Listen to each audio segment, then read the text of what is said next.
हरे कृष्णा दोस्तों, आपके अपने चैनल देवलोक स्टोरीज में आप सबका स्वागत है। आज हम आपको पितृपक्ष की अमावस्या के बारे में बताएंगे। हिंदू धर्म में वैसे तो हर माह की अमावस्या महत्वपूर्ण है, लेकिन आश्विन माह में आने वाली अमावस्या को सबसे ज्यादा खास माना जाता है। इसे सर्वपितृ अमावस्या के नाम से जाना जाता है। इसी दिन पितृपक्ष का समापन होता है। कहते हैं जो लोग पूरे श्राद्ध पक्ष में अपने पूर्वजों का तर्पण पिंडदान न कर पाए हो, तो वह सर्वपितृ अमावस्या के दिन पितरों के निमित्त श्राद्ध कर सकते हैं। इस दिन बिहार के गया जी में पिंडदान करने का भी सबसे ज्यादा महत्व है। सर्वपितृ अमावस्या को महालया अमावस्या और पितृ विसर्जनी अमावस्या भी कहते हैं। पितृपक्ष में पूर्वज धरती पर अपने परिवार के बीच आते हैं और उन्हें आशीर्वाद देते हैं। सर्वपितृ अमावस्या पर पितरों को सम्मान पूर्वक श्राद्ध, पिंडदान और पूजा करते हुए विदाई दी जाती है। कहते हैं सर्वपितृ अमावस्या तिथि पर किया गया श्राद्ध परिवार के सभी पूर्वजों की आत्माओं को प्रसन्न करने के लिए पर्याप्त होता है। सर्वपितृ अमावस्या पर परिवार के उन मृतक सदस्यों का श्राद्ध किया जाता है जिनकी मृत्यु अमावस्या तिथि, पूर्णिमा तिथि तथा चतुर्दशी तिथि को हुई हो। अगर किसी कारणवश मृत्यु तिथि पर श्राद्ध करने में समक्ष न हो, तो वो मात्र अमावस्या तिथि पर श्राद्ध कर सकता है। और जिन पूर्वजों की पुण्यतिथि ज्ञात नहीं है, उनका श्राद्ध भी अमावस्या तिथि पर किया जा सकता है। इसीलिए अमावस्या श्राद्ध को सर्वपितृ मोक्ष अमावस्या के नाम से भी जाना जाता है। पंचांग के अनुसार अमावस्या तिथि का आरंभ 13 अक्टूबर को रात 9:50 पर होने जा रहा है और अमावस्या तिथि का समापन 14 अक्टूबर को रात 11:24 पर होगा। उदया तिथि के अनुसार इस बार सर्वपितृ अमावस्या 14 अक्टूबर शनिवार को मनाई जाएगी। अमावस्या शनिवार को होने की वजह से इसे शनि अमावस्या भी कहा जाता है और शनिचरी अमावस्या भी कहा जाता है। पंचांग के अनुसार इस साल यानी 2023 में आश्विन मास की सर्वपितृ अमावस्या के दिन साल का दूसरा और आखिरी सूर्य ग्रहण भी लग रहा है।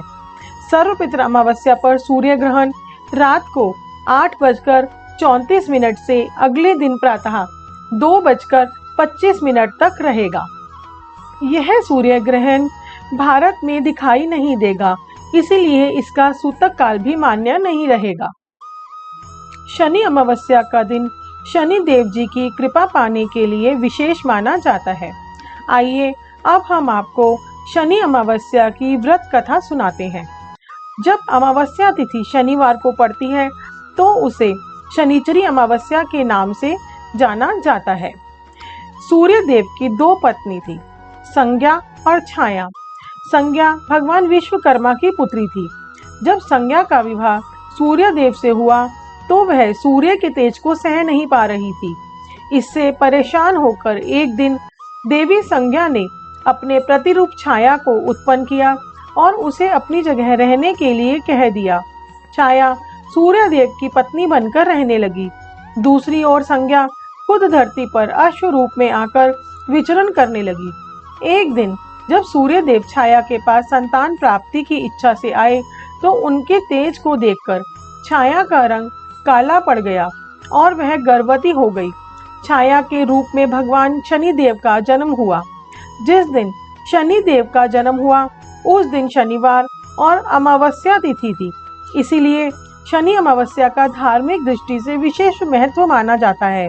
शनि देव जी को देखकर सूर्य देव क्रोधित हो गए, क्योंकि शनि देव का रंग श्याम था। सूर्य देव ने संज्ञा से कहा कि यह मेरा पुत्र नहीं हो सकता है। इसके बाद सूर्य देव को यह भी भेद पता चल गया कि उनकी पत्नी संज्ञा की जगह काफी समय से छाया रह रही है। सूर्य देव को जैसे ही यह सत्य पता चला, वैसे ही उनका क्रोध और भी बढ़ गया।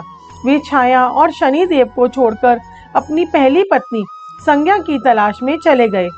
शनि देव जी जब बड़े हुए, तो उन्होंने स्वयं को सूर्य देव से भी अधिक प्रभावशाली और ताकतवर बनाने का प्रण किया। और भगवान शिव की तपस्या करने लगे। शिवजी जी ने शनिदेव की तपस्या से प्रसन्न होकर उन्हें ग्रहों में न्यायाधीश और दंडाधिकारी का पद प्रदान किया। शिवजी जी ने यह भी वरदान दिया कि हे शनि, नवग्रहों में तुम्हारा विशेष स्थान और सम्मान होगा। तुम्हारे न्याय से तीनों लोकों में कोई भी नहीं बचेगा। तुम सभी जीवों के कर्मों को देखते हुए न्याय करोगे। शिवजी जी से वरदान पाकर शनिदेव नवग्रहों में विराजमान हो गए। शनि अमावस्या के दिन शनि की कथा का पाठ करना बहुत शुभ फलदायी होता है, जो कर्मों के उच्च पद दिलाने की प्रेरणा देता है।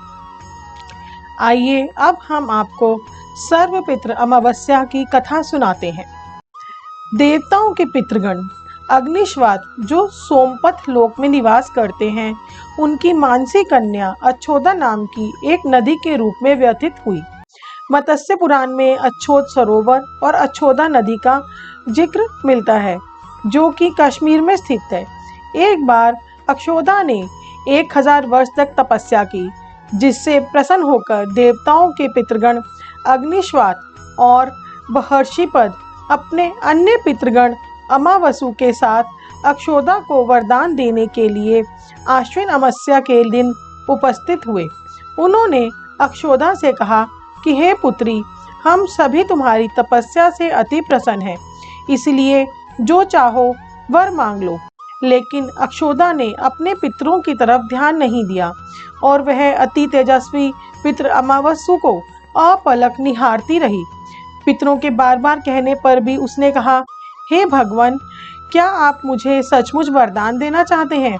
इस पर तेजस्वी पितृ अमावस्या ने कहा, हे अक्षोदा, वरदान पर तुम्हारा अधिकार सिद्ध है, इसीलिए निसंकोच कहो।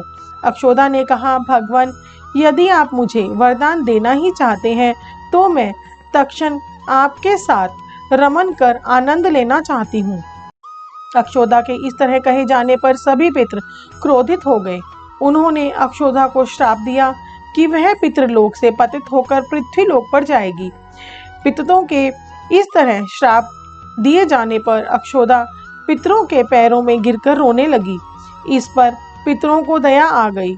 उन्होंने कहा कि अक्षोदा, तुम पतित योनि में श्राप मिलने के कारण मत्स्य कन्या के रूप में जन्म लोगी। पितरों के आगे कहा कि भगवान ब्रह्मा के वंशज महर्षि पराशर तुम्हें पति के रूप में प्राप्त होंगे। तुम्हारे गर्भ से भगवान व्यास जन्म लेंगे। उसके उपरांत भी अन्य दिव्य वंशों में जन्म लेते हुए तुम श्राप मुक्त होकर पुनः पितृलोक में वापस आ जाओगी।